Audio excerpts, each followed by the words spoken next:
Good morning my dear family members, ಎಲ್ಲರೂ ಹೇಗಿದ್ದೀರಾ? Super ಆಗಿದ್ದೀರಾ ಅನ್ಕೊಂಡಿದ್ದೀನಿ. ನಾನು ಸೂಪರ್ ಆಗಿದ್ದೀನಿ. ನನ್ನ ಹೆಸರು ಜೈ. ಇವತ್ತಿನ ಬ್ಲಾಗ್ ನಾನು ಸ್ಟಾರ್ಟ್ ಮಾಡ್ತಾ ಇದ್ದೀನಿ. ಸೊ ಎಲ್ಲರೂ ನನ್ನ ಕರ್ನಾಟಕ ಸಂಗಮ ಸೀರೀಸ್ನ ಲೈಕ್ ಮಾಡ್ತಾ ಇದ್ದೀರಾ ಅನ್ಕೊಂಡಿದ್ದೀನಿ. ಸ್ವಲ್ಪ ಸಪೋರ್ಟ್ ಜಾಸ್ತಿನೇ ಸಿಗ್ತೈತಿ.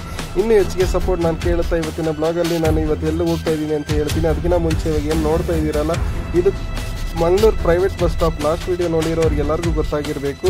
ಸೊ ಗೈಸ್, ಇಲ್ಲಿಂದ ನಾನು ಇವತ್ತು ಎಲ್ಲಿಗೆ ಹೋಗ್ತಾ ಇದ್ದೀನಿ ಜರ್ನಿ ಅಂದರೆ ಉಡುಪಿಗೆ ಹೋಗ್ತಾ ಇದ್ದೀನಿ. ಉಡುಪಿಯಲ್ಲಿರೋ ಸಣ್ಣ ಪುಟ್ಟ ದೇವಸ್ಥಾನ ಮೀನ್ಸ್ ಅಕ್ಕಪಕ್ಕ ದೇವಸ್ಥಾನ ಕವರ್ ಮಾಡೋಣ ಅಂತ. ಸೊ ಇವತ್ತು ನಾನು ಉಡುಪಿಯಲ್ಲಿರೋ ಒಂದು ಅಂಬಲಪಾಡಿ ಜನಾರ್ದನ ಮಹಾಕಾಳಿ ಟೆಂಪಲ್ ಬಗ್ಗೆ ಇವತ್ತಿನ ಹಿಸ್ಟಾರಿಕಲ್ ಸ್ಟೋರಿ ಆಗಿರುತ್ತೆ. ಸೊ ಗೈಸ್, ಇನ್ನು ಯಾರೇ ನನ್ನ ಚಾನಲ್ನ ಸಬ್ಸ್ಕ್ರೈಬ್ ಆಗಿಲ್ವೋ ಆದಷ್ಟು ಬೇಗ ಹೋಗಿ ಸಬ್ಸ್ಕ್ರೈಬ್ ಆಗಿ. ಫ್ರೆಂಡ್ಸ್ ಫ್ಯಾಮಿಲಿ ಮೆಂಬರ್ಸ್ ಎಲ್ಲರಿಗೂ ತಿಳಿಸ್ತಾರೆ. ಏನಾದರೂ ಚೇಂಜಸ್ ಬದಲಾವಣೆ ಇತ್ತು ಅಂದರೆ ನಾನು ಕಮೆಂಟ್ ಮೂಲಕ ತಿಳಿಸಿ. ಅದೇ ಥರ ವೀಡಿಯೋಸ್ ನಿಮ್ಮ ಮುಂದಕ್ಕೆ ಇಡಕ್ಕೆ ನಾನು ಇಷ್ಟಪಡ್ತೀನಿ. ಸೊ ಹೆಚ್ಚಿಗೆ ಏನಾದರೂ ಬದಲಾವಣೆ ಸೀರೀಸಲ್ಲಿ ಚೇಂಜಸ್ ಇದ್ರೂ ನನಗೆ ಕಮೆಂಟ್ ಮೂಲಕ ನನಗೆ ತಿಳಿಸ್ತಾರೆ. ಅದೇ ಥರ ವೀಡಿಯೋಸ್ ನಿಮ್ಮ ಮುಂದಕ್ಕೆ ಇಡಕ್ಕೆ ಇಷ್ಟಪಡ್ತೀನಿ. ಸೊ ಗಾಯ್ಸ್, ಆದಷ್ಟು ಬೇಗ ನನ್ನ ಚಾನಲ್ನ ಇನ್ನೂ ಹೆಚ್ಚಿಗೆ ಸಪೋರ್ಟ್ ಮಾಡ್ತಾ ಇರಿ. ಸೊ ಬನ್ನಿ ಗಾಯ್ಸ್, ಇವತ್ತು ಹೋಗೋಣ ಮಂಗಳೂರಿಂದ ಅಂಬಲಪಾಡಿಗೆ, ಉಡುಪಿಯಲ್ಲಿರೋ ಅಂಬಲಪಾಡಿಗೆ ಒಂದು ಜರ್ನಿ.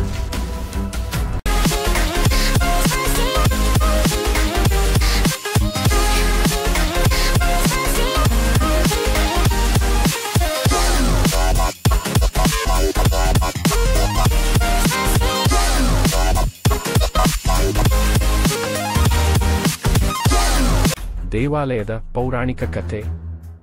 ಪೌರಾಣಿಕ ಕಥೆಗಳ ಪ್ರಕಾರ ಶ್ರೀ ಮಹಾವಿಷ್ಣು ಭಕ್ತರನ್ನು ರಕ್ಷಿಸಲು ಜನಾರ್ದನನ ರೂಪದಲ್ಲಿ ಇಲ್ಲಿ ಪ್ರತ್ಯಕ್ಷರಾದರು. ಈ ದೇವಸ್ಥಾನದಲ್ಲಿ ಮಹಾಕಾಳಿ ದೇವಿಯ ಪ್ರಭಾವ ಅತ್ಯಂತ ಶಕ್ತಿಶಾಲಿಯಾಗಿದೆ. ಇವರು ಉಗ್ರರೂಪಿಣಿಯಾಗಿದ್ದರೂ ತಮ್ಮ ಭಕ್ತರಿಗೆ ತಾಯಿಯಂತೆ ಕರುಣಾಮಯಿಯಾಗಿ ವರಗಳನ್ನು ನೀಡುತ್ತಾರೆ. ಆದಿ ಕಾಲದಲ್ಲಿ ಈ ಪ್ರದೇಶದಲ್ಲಿ ಭಕ್ತನೊಬ್ಬ ಮಹಾಕಾಳಿ ದೇವಿಯನ್ನು ದೀರ್ಘಕಾಲ ಉಪಾಸನೆ ಮಾಡಿದನು.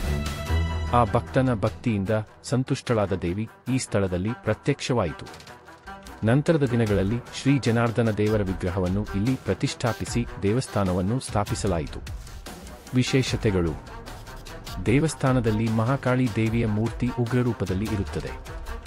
ದೇವಾಲಯದಲ್ಲಿ ವಾರ್ಷಿಕವಾಗಿ ಮಹಾಕಾಳಿ ಶಕ್ತೋತ್ಸವ ಎಂಬ ದೊಡ್ಡ ಉತ್ಸವವನ್ನು ಆಚರಿಸಲಾಗುತ್ತದೆ. ಭಕ್ತರು ಇಲ್ಲಿ ದುಷ್ಟ ಶಕ್ತಿಗಳ ನಿವಾರಣೆಗೆ ಹಾಗೂ ಆರೋಗ್ಯ, ಶಾಂತಿ, ಐಶ್ವರ್ಯಕ್ಕಾಗಿ ಪ್ರಾರ್ಥನೆ ಮಾಡುತ್ತಾರೆ. ಸಾರಾಂಶ: ಅಂಬಲಪಾಡಿ ಶ್ರೀ ಜನಾರ್ದನ ಮತ್ತು ಮಹಾಕಾಳಿ ದೇವಸ್ಥಾನವು ದೇವಭಕ್ತಿಗೆ ಪ್ರೇರಣೆಯ ಕೇಂದ್ರವಾಗಿದೆ. ಇಲ್ಲಿನ ಶ್ರದ್ಧೆ, ಭಕ್ತಿ ಮತ್ತು ಪೌರಾಣಿಕ ಹಿನ್ನೆಲೆ ಈ ಕ್ಷೇತ್ರವನ್ನು ವಿಶೇಷವಾಗಿಸುತ್ತದೆ. ಸ್ಥಳದ ಹಿನ್ನೆಲೆ ಮತ್ತು ಪೌರಾಣಿಕ ಮಹತ್ವ. ಅಂಬಲಪಾಡಿ ಎಂಬ ಹೆಸರು ಅಂಬಳ ದೇವಾಲಯ ಮತ್ತು ಪಾಡಿ ಮರಳು ಪ್ರದೇಶ ಎಂಬ ಎರಡು ಪದಗಳಿಂದ ಬಂದಿದ್ದು, ಹಿಂದಿನಿಂದಲೂ ಈ ಪ್ರದೇಶವು ಧಾರ್ಮಿಕ ಶಕ್ತಿಯ ಕೇಂದ್ರವಾಗಿದೆ. ಈ ಕ್ಷೇತ್ರವು ಉಡುಪಿಯ ಪ್ರಮುಖ ಪವಿತ್ರ ಕ್ಷೇತ್ರಗಳಲ್ಲಿ ಒಂದಾಗಿದ್ದು, ಇದಕ್ಕೆ ಭಕ್ತರಲ್ಲಿ ಅಪಾರ ಶ್ರದ್ಧೆ ಇದೆ. ಈ ದೇವಸ್ಥಾನದಲ್ಲಿ ವಿಶೇಷವೆಂದರೆ ಇಲ್ಲಿನ ಪ್ರಧಾನ ದೇವರು ಶ್ರೀ ಜನಾರ್ದನ ಆಗಿದ್ದರೂ ಮಹಾಕಾಳಿ ದೇವಿಯ ಪ್ರಭಾವ ಹೆಚ್ಚು. ಮಹಾಕಾಳಿಯ ಮೂರ್ತಿ ಉಗ್ರ ರೂಪದಲ್ಲಿ ಕಾಣಿಸುತ್ತಾಳೆ. ತಲೆಯಿಲ್ಲದ ರೂಪದಲ್ಲಿ ಸ್ಪಷ್ಟವಾದ ಮುಖವಿಲ್ಲದ ಪ್ರತಿ ಇರುತ್ತದೆ. ಆದರೆ ದೇವಿಯು ಭಕ್ತರ ಕಷ್ಟಗಳನ್ನು ಪರಿಹರಿಸುವ ಶಕ್ತಿಶಾಲಿ ದೇವತೆ ಎಂಬ ನಂಬಿಕೆ ಇದೆ. ದೇವಸ್ಥಾನದ ಸ್ಥಾಪನೆಗೆ ಸಂಬಂಧಿಸಿದ ಪೌರಾಣಿಕ ಕಥೆ. ಒಂದು ಕಾಲದಲ್ಲಿ ಕಾಳಿ ದೇವಿಯನ್ನು ಕೇವಲ ಶಕ್ತಿಯ ರೂಪದಲ್ಲಿ ಉಪಾಸನೆ ಮಾಡಲಾಗುತ್ತಿತ್ತು. ಈ ದೇವಿಯು ಭಕ್ತನೊಬ್ಬನ ತಪಸ್ಸಿಗೆ ಸಂತುಷ್ಟಳಾಗಿ ಈ ಸ್ಥಳದಲ್ಲಿ ಪ್ರತ್ಯಕ್ಷಳಾದರು. ನಂತರ ಭಕ್ತರು ಶ್ರೀ ವಿಷ್ಣುವಿನ ರೂಪವಾದ ಜನಾರ್ದನನನ್ನು ಇಟ್ಟಿದ್ದರು. ಜನಾರ್ದನನು ಮಹಾಕಾಳಿಯ ಜೊತೆಗೆ ಇತರ ದೇವತೆಗಳ ಸಹಾಯದಿಂದ ಭಕ್ತರ ರಕ್ಷಣೆಗೆ ಮುಂದಾದರು ಎಂಬ ಕಥೆ ಇದೆ. ಇದರ ಪರಿಣಾಮವಾಗಿ ಇಲ್ಲಿ ಮಹಾಕಾಳಿಯು ಗ್ರಾಮದ ದೇವಿಯಾಗಿದ್ದು, ಜನಾರ್ದನ ದೇವರು ಮುಖ್ಯ ದೇವರು ಆಗಿದ್ದಾರೆ. ಆದರೆ ಪೂಜಾ ಕ್ರಮದಲ್ಲಿ ಮೊದಲನೆಯದಾಗಿ ಮಹಾಕಾಳಿಗೆ ಪೂಜೆ ಸಲ್ಲಿಸುತ್ತಾರೆ. ಇದು ಈ ದೇವಾಲಯದ ವಿಶೇಷತೆ. ಆಚಾರ, ಸಂಪ್ರದಾಯ ಮತ್ತು ಉತ್ಸವಗಳು. ಆದ್ಯ ಪೂಜೆ ಮಹಾಕಾಳಿಗೆ. ಇಲ್ಲಿನ ವಿಶೇಷತೆ ಎಂದರೆ ಪ್ರತಿ ಪೂಜೆಯ ಆರಂಭದಲ್ಲಿಯೇ ಮಹಾಕಾಳಿಗೆ ಪೂಜೆ ಸಲ್ಲಿಸಿ ನಂತರವೇ ಜನಾರ್ದನ ದೇವರಿಗೆ ಅರ್ಚನೆ ಮಾಡಲಾಗುತ್ತದೆ. ಶಕ್ತೋತ್ಸವ. ಇಲ್ಲಿ ನಡೆಯುವ ಶಕ್ತೋತ್ಸವವು ಬಹುಮಾನ್ಯವಾಗಿದೆ. ಇದು ದಸರಾ ಹಬ್ಬದ ಭಾಗವಾಗಿ ನಡೆಯುತ್ತದೆ. ಉಗ್ರ ರೂಪದ ತಾಯಿ ದೇವಿಯನ್ನು ಶ್ರೀಮಂತ ರೀತಿಯಲ್ಲಿ ಆರಾಧಿಸುತ್ತಾರೆ. ಅನ್ನಸಂತರ್ಪಣೆ. ದೇವಸ್ಥಾನದಲ್ಲಿ ನಿತ್ಯವಾಗಿ ಭಕ್ತರಿಗೆ ಅನ್ನದಾನವಿದೆ. ಇದು ಶ್ರೀ ವಿಷ್ಣುವಿನ ಭಕ್ತಿಗೆ ಸಂಬಂಧಿಸಿದ ಮಹತ್ವದ ಆಚರಣೆ. ಅಂತಿಮವಾಗಿ, ಅಂಬಲಪಾಡಿ ದೇವಾಲಯವು ಕೇವಲ ಧಾರ್ಮಿಕ ತಾಣವಷ್ಟೇ ಅಲ್ಲ, ಅದು ಒಂದು ಶಕ್ತಿಯ ಸಾನ್ನಿಧ್ಯವಿರುವ ಕೇಂದ್ರವಾಗಿದೆ. ಇಲ್ಲಿ ತಾಯಿ ಮಹಾಕಾಳಿಯ ಕರುಣೆ ಹಾಗೂ ಶ್ರೀ ಜನಾರ್ದನನ ಆಶೀರ್ವಾದವನ್ನು ಪಡೆಯಲು ಸಾವಿರಾರು ಭಕ್ತರು ಪ್ರತಿದಿನವೂ ಭೇಟಿ ನೀಡುತ್ತಾರೆ. ಅಂಬಲಪಾಡಿ ಶ್ರೀ ಜನಾರ್ದನ ಮತ್ತು ಮಹಾಕಾಳಿ ದೇವಾಲಯ ಆಧ್ಯಾತ್ಮಿಕ ಕಥಾನಕ ವಿಸ್ತೃತ ರೂಪದಲ್ಲಿ. 1. ದೇವಿಯ ಆಗಮನ ಮತ್ತು ಶಕ್ತಿಯ ಸ್ಥಾಪನೆ. ಹಳೆಯ ಕಾಲದಲ್ಲಿ ಅಂಬಲಪಾಡಿಯ ಈ ಪ್ರದೇಶವು ತೀವ್ರ ಶಕ್ತಿಯ ಚುಟುಕು ಪ್ರದೇಶವಾಗಿತ್ತು. ಇಲ್ಲಿನ ಭಕ್ತನೊಬ್ಬನು ತಪಸ್ಸು ಮಾಡುತ್ತಿದ್ದಾಗ ತಾಯಿಯಾಗಿರುವ ಮಹಾಕಾಳಿ ದೇವಿಯು ತೀವ್ರ ರೂಪದಲ್ಲಿ ಪ್ರತ್ಯಕ್ಷಳಾಗಿ, ನಾನು ಈ ಪ್ರದೇಶದಲ್ಲಿ ಇರುತ್ತೇನೆ, ನನ್ನನ್ನು ಶಕ್ತಿಯ ರೂಪದಲ್ಲಿ ಪೂಜಿಸಬೇಕು ಎಂದರು. ಭಕ್ತನು ಆ ಸ್ಥಳದಲ್ಲಿ ಪುಟ್ಟ ಗುಡಿಯೊಂದನ್ನು ನಿರ್ಮಿಸಿ ಕೇವಲ ಕಾಳಿಗೆ ಶಕ್ತಿ ಪೂಜೆಯನ್ನು ಪ್ರಾರಂಭಿಸಿದ. ಈ ಶಕ್ತಿ ರೂಪವು ಕಾಳಿಯ ಉಗ್ರರೂಪವಾಗಿತ್ತು. ಅತಿದೊಡ್ಡ ಅಲೆಯಿಲ್ಲದ ತಲೆ, ದಾಹ ಮತ್ತು ಕ್ರೋಧದಿಂದ ಬಾಡಿದ ಮುಖ. ಆದರೆ ಭಕ್ತರು ಆತನ ಉದ್ದೇಶವನ್ನು ತಿಳಿದರಿಂದ ತಾಯಿಯನ್ನು ತೀವ್ರ ಶ್ರದ್ಧೆಯಿಂದ ಪೂಜಿಸುತ್ತಿದ್ದರು. 2. ಶ್ರೀ ಜನಾರ್ದನನ ಪ್ರತ್ಯಕ್ಷತೆ. ತರುವಾಯ ಕಾಲಕ್ರಮದಲ್ಲಿ ಕೆಲವರು ಬರುವ ದುಷ್ಟಶಕ್ತಿಗಳ ಹಾವಳಿಯಿಂದ ಗ್ರಾಮಸ್ಥರು ತೊಂದರೆಗೆ ಒಳಗಾದರು. ದೇವತೆಗಳು ಸಭೆ ಸೇರಿದಾಗ ಶ್ರೀ ವಿಷ್ಣುವಿನ ಅವತಾರವಾದ ಜನಾರ್ದನನು ಈ ಭಕ್ತರನ್ನು ರಕ್ಷಿಸಲು ಇಚ್ಛಿಸಿದರು. ಅವರು ಮಹಾಕಾಳಿಯ ಜೊತೆಗೆ ಶಾಂತಶಕ್ತಿಯ ರೂಪವಾಗಿ ಈ ಕ್ಷೇತ್ರದಲ್ಲಿ ಪ್ರತ್ಯಕ್ಷರಾದರು.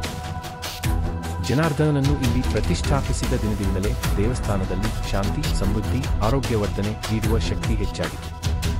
3. ದೇವಾಲಯದ ವಿಶಿಷ್ಟತೆಗಳು. ಶಕ್ತಿಯು ಮುಂಚೂಣಿಯಲ್ಲಿ. ಇಲ್ಲಿ ದೇವಾಲಯದ ನೈವೇದ್ಯ ದಿಕ್ಕಿನಲ್ಲಿ ಮಹಾಕಾಳಿಯ ಪ್ರತಿಷ್ಠೆ ಇರುತ್ತದೆ. ಆದ್ದರಿಂದ ದೇವಿಯ ದರ್ಶನ ಮುಂಚಿತವಾಗಿಯೇ ಆಗಬೇಕು. ಇದೊಂದು ವಿಶಿಷ್ಟ ಆಚರಣೆ. ಉಗ್ರ ರೂಪದ ತಾಯಿ. ತಾಯಿಯು ಉಗ್ರ ರೂಪದಲ್ಲಿದ್ದರೂ ತಾನೊಬ್ಬ ತಾಯಿ ಎಂದು ಭಕ್ತರ ಕಷ್ಟಗಳನ್ನು ಕೇವಲ ಮನಸ್ಸಿನ ಪ್ರಾರ್ಥನೆಯಿಂದಲೇ ಪರಿಹರಿಸುತ್ತಾಳೆ. ಜನಾರ್ದನನ ಶಾಂತಿಮೂರ್ತಿ. ದೇವರ ಮುಖ ಭಕ್ತರ ಕಡೆ ತಿರುಗಿರುತ್ತಿದ್ದು ನ್ಯಾಯಮೂರ್ತಿಯೊಂದಿಗೆ ಭಕ್ತರಿಗೆ ನೆಮ್ಮದಿ ನೀಡುತ್ತಾರೆ. ಭಕ್ತರ ನಂಬಿಕೆ. ಇಲ್ಲಿ ಮಕ್ಕಳ ಆರೋಗ್ಯ, ಕುಟುಂಬದ ಐಕ್ಯತೆ, ಮನಃಶಾಂತಿ ಹಾಗೂ ದುಷ್ಟಶಕ್ತಿ ನಿವಾರಣೆಗೆ ವಿಶೇಷ ಪ್ರಾರ್ಥನೆಗಳು ನಡೆಯುತ್ತವೆ. 4. ಉತ್ಸವಗಳು ಮತ್ತು ನಂಬಿಕೆಗಳು. ಶಕ್ತೋತ್ಸವ ಮತ್ತು ನವರಾತ್ರಿ ಇವು ದೇವಿಯ ಪ್ರಭಾವವನ್ನು ಸ್ಮರಿಸುವ ಕಾಲಗಳು. ದೇವಿಯನ್ನು ಅಲಂಕರಿಸಿ ಶಕ್ತಿ ಪೂಜೆ, ರಥೋತ್ಸವ, ಭಜನೆಗಳು ನಡೆಯುತ್ತವೆ. ಅಯ್ಯಪ್ಪ ಮಾಲಾಧಾರಿಗಳು. ಸ್ವಾಮಿ ಅಯ್ಯಪ್ಪನ ದರ್ಶನಕ್ಕೂ ಮುನ್ನ ಅನೇಕ ಮಂದಿ ಇಲ್ಲಿ ಬಂದು ಮಹಾಕಾಳಿಗೆ ಪ್ರಾರ್ಥನೆ ಸಲ್ಲಿಸುತ್ತಾರೆ. ಅನ್ನಸಂತರ್ಪಣೆ. ದೇವಸ್ಥಾನದಲ್ಲಿ ಪ್ರತಿದಿನ ಅನ್ನದಾನ ನಡೆಯುತ್ತದೆ. ಇದು ಶ್ರೀ ವಿಷ್ಣುವಿನ ಅನುಗ್ರಹದ ಸಂಕೇತ. 5.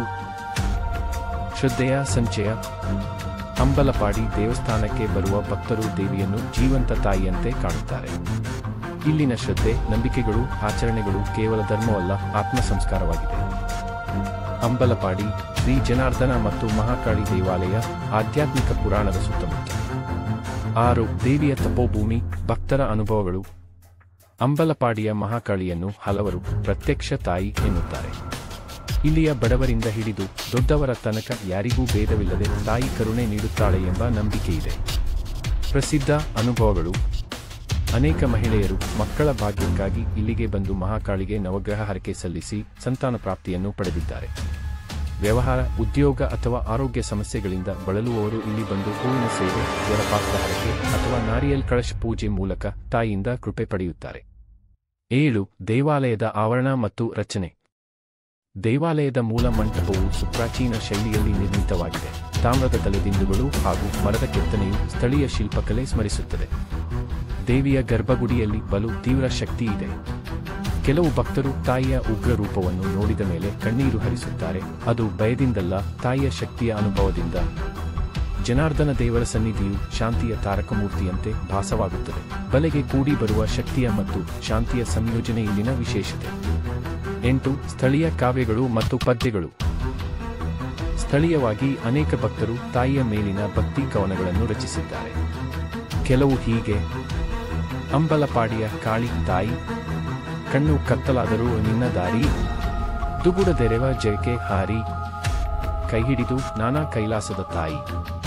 ಇಂತಹ ಕವನಗಳು ದೇವಸ್ಥಾನದ ಶ್ರದ್ಧಾ ಮತ್ತು ತಾಯಿ ದೇವಿಯ ಆತ್ಮೀಯತೆಯನ್ನು ಪ್ರತಿಬಿಂಬಿಸುತ್ತವೆ. 9. ಮಹತ್ವಪೂರ್ಣ ಆಚರಣೆಗಳು. ಕಾಡು ಹೋಮ. ವರ್ಷದಲ್ಲಿ ಒಂದು ಬಾರಿ ತಾಯಿಯ ಉಗ್ರಶಕ್ತಿಯನ್ನು ಸಮರ್ಪಿಸುವ ಹೋಮ. ಹೊಸ ಬಟ್ಟೆ ಹರಕೆ. ತಾಯಿಗೆ ಭಕ್ತರು ಹೊಸ ಬಟ್ಟೆ ಮತ್ತು ಸೀರೆಗಳನ್ನು ಅರ್ಪಿಸಿ ಹರಕೆ ತೀರಿಸಿಕೊಳ್ಳುತ್ತಾರೆ. ಶಕ್ತಿಪಾತಕ ಪ್ರದಕ್ಷಿಣೆ. ಆಧ್ಯಾತ್ಮಿಕ ಶುದ್ಧಿಗಾಗಿ ಭಕ್ತರು ದೇವಸ್ಥಾನದ ಸುತ್ತ ಪಾದಯಾತ್ರೆ ಮಾಡುತ್ತಾರೆ.